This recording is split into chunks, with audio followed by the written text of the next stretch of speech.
Après le match nul, 22-22, concédé chez le promu Lormontais, les joueurs du CAPD se devaient et avaient à cœur de montrer un autre visage lors de la réception d'un autre promu, Hendaye. Les Périgourdins prennent rapidement l'avantage grâce à 2 pénalités de Geoffrey Tallé. Les Basques sans pression ne lâchent rien et reviennent au score par la botte de l'ouvreur Istec suite à une faute de la mêlée capiste. Le premier essai des Bleus et Blancs est inscrit à la 17e. Tedo Zibzibadze s'échappe et passe le ballon à Pierre Lafitte sur son aile. Ce dernier est repris tout près de la ligne mais Guillaume Brouki parvient à transmettre le ballon à Nicolas Brindel qui passe en force pour aller à Dame. Avec la transformation de Geoffrey Tallé, le CAPD mène 13-3. Istec réduit à nouveau la marque par 2 fois sur pénalité, notamment pour une faute en mêlée. Le CAPD inquiète les spectateurs par le nombre de ses fautes et de ses ballons perdus en touche. En face, les Hendaillais jouent sans complexe et ne lâchent rien, comme prévu, mais les Périgourdins vont reprendre le large en inscrivant une pénalité par Geoffrey Tallé et un essai en coin par Benoît Manteau qui a bien négocié une longue passe au pied de Sylvain André. La transformation ne passant pas, le score est de 18-9 à la 30e minute de jeu.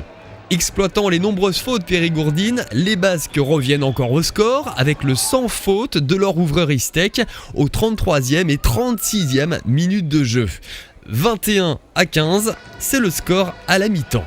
Le gain du match n'est pas encore acquis et les conditions de jeu sont difficiles avec la pluie qui tombe de plus en plus.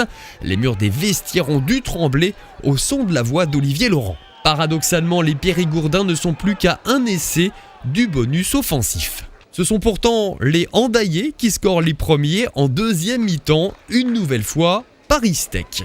Et les affaires ne semblent pas s'arranger avec la sortie sur carton jaune de Benoît Manteau pour un plaquage à retardement à la 48e.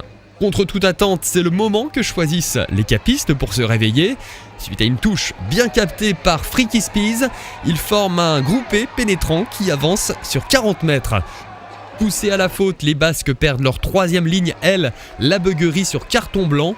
Les locaux campent alors devant la ligne hendaillaise et enchaînent les mêlées jusqu'à ce que Monsieur Coussant, l'arbitre de la rencontre, leur accorde un essai de pénalité. Avec la transformation de Geoffrey Tallé, le score est de 28-18 à la 57e minute de jeu.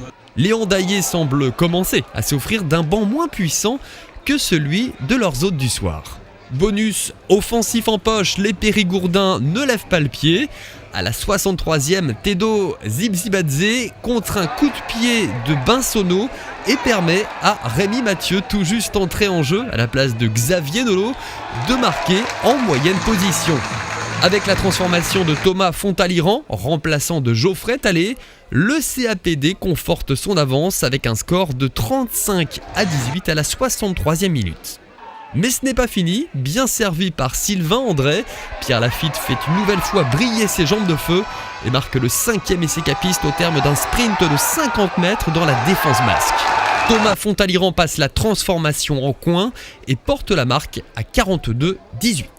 Le CAPD a montré des aptitudes défensives et offensives, mais doit encore travailler pour commettre moins de fautes, et ce, dès le déplacement difficile à Lavore dimanche prochain.